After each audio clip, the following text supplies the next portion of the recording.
শ্রীমা ভাসিত শ্রীরামকৃষ্ণ শ্রীমা সারদা পর্ব ৮।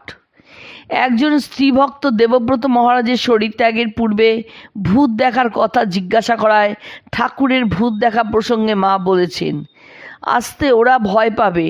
ঠাকুর অমন কত দেখতেন গো। একবার বেনিপালের বাগানের আকালকে সঙ্গে করে গেছেন। তিনি বাগানের দিকে বেড়াচ্ছেন। ভূত এসে বলে কি, তুমি কেন এখানে এসেছো?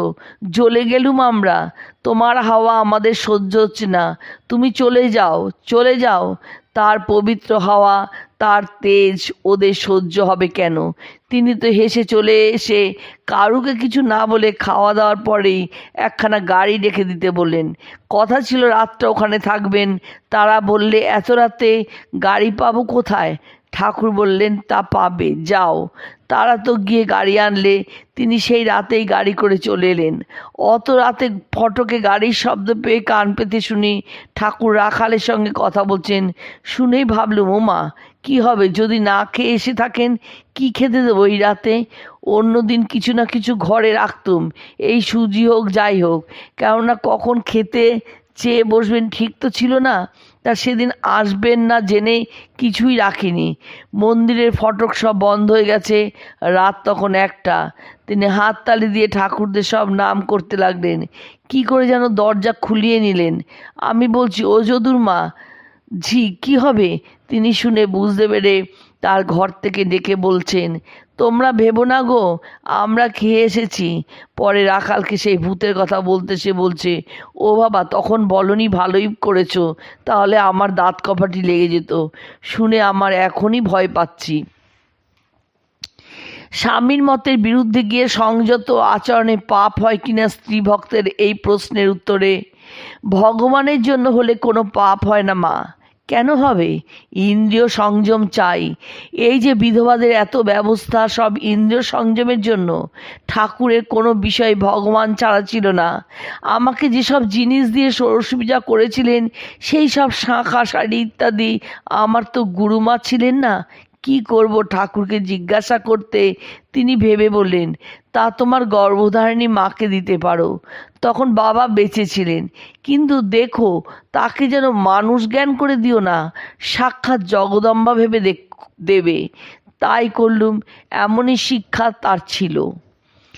মায়ের শেষ অসুখের সময় জনৈক ভক্ত মাকে যখন বলেন যে মায়ের এত দুর্বল শরীর তিনি কখনো দেখেননি, তখন মা বলেন, হ্যাঁ বাবা, দুর্বল খুব হয়েছে। মনে হয় এই শরীর দিয়ে ঠাকুরের যা করবার ছিল শেষ হয়েছে।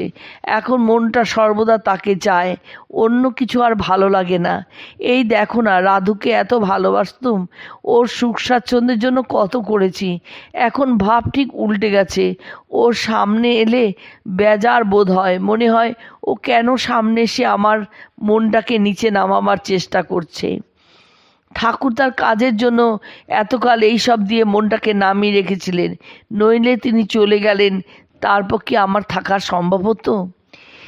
বিবাহের পর প্রথমবার ঠাকুরের জয়রামবাটি যাওয়া সম্পর্কে মা বলছেন, আমার 7 বছর বয়সের সময় ঠাকুর জয়রামবাটি এসেছিলেন।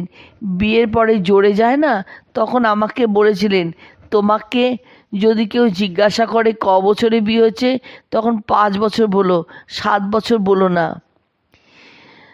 শ্রী মায়ের স্মৃতিচারণে তার শ্বশুর ক্ষুদিরাম চট্টোপাধ্যায় প্রসঙ্গ। আমার যে শ্বশুর ছিলেন বড় তেজস্বী নিষ্ঠাবান ব্রাহ্মণ। তিনি অপরিগ্রাহী ছিলেন। কেউ কোনো জিনিস বাড়িতে দিতে এলেও নেবার নিষেধ ছিল। আমার শাশুড়ির কাছে কিন্তু কেউ কিছু লুকিয়ে এনে দিলে তিনি রেঁধে বেড়ে রঘুবীরকে ভোগ দিয়ে সকলকে প্রসাদ দিতেন। শ্বশুর তা জানতে পারলে খুব রাগ করতেন, কিন্তু জ্বলন্ত ভক্তি ছিল তার। মা শীতলা তার সঙ্গে সঙ্গে ফিরতেন। শেষ রাত্রে উঠে ফুল তুলতে যাওয়া তার অভ্যাস ছিল। একদিন লাহাদের বাগানে গিয়েছেন।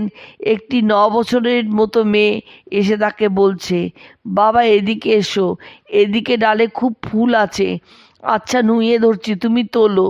তিনি বললেন, এ সময় এখানে তুমি কে মা? আমি গো, আমি এই হালদার বাড়ির। অমন ছিলেন বলেই ভগবান তার ঘরে এসে জন্মেছিলেন। এমন আচারী বংশে জন্ম, আর কর্তা হলেন স্বয়ং কৈবর্তের বাড়ির পূজারী। বিয়ের প্রথমবার কামারপুকুরে গিয়ে ঠাকুরের সান্নিধ্যে ও তার কাছে শিক্ষা লাভ করে মা কেমন আনন্দে বিভোর হয়ে থাকতেন সে সম্পর্কে স্ত্রী ভক্তকে বলছেন। হৃদয় মধ্যে আনন্দের পূর্ণ ঘর যেন স্থাপিত রইয়াছে। ওই কাল হইতে সর্বদা এরূপ অনুভব করিতাম। সেই ধীর স্থির দিব্য উল্লাসে অন্তর কতদূর কিরূপ পূর্ণ থাকিত তাহা বলিয়া বুঝাইবার নয়। কামারপুকুরে ঠাকুরের চলন বলন সম্পর্কে ভক্তদের মা বলছেন, তাকে কখনো নিরানন্দ দেখিনি। 5 বছরের ছেলের সঙ্গেই বা কী, আর বুড়োর সঙ্গেই বা কী, সকলের সঙ্গে মিশেই আনন্দে আছেন। কখনো বাপু নিরানন্দ দেখিনি। আহা, কামারপুকুরে সকালে উঠে বলতেন, আজ এই সাক্ষা বইটি রেদো। শুনতে পেয়ে আমরা মা ও লক্ষ্মীদির মা সব জোগাড় করে রাখতুম। কয়েকদিন পরে বলছেন, আমার এ কী হলো, সকাল থেকে উঠেই কি খাবো, রাম রাম। আমাকে বলছেন, আর আমার আর কিছু খাবার স্বাদ নেই, তোমরা যা রাঁধবে, যা দেবে তাই খাবো।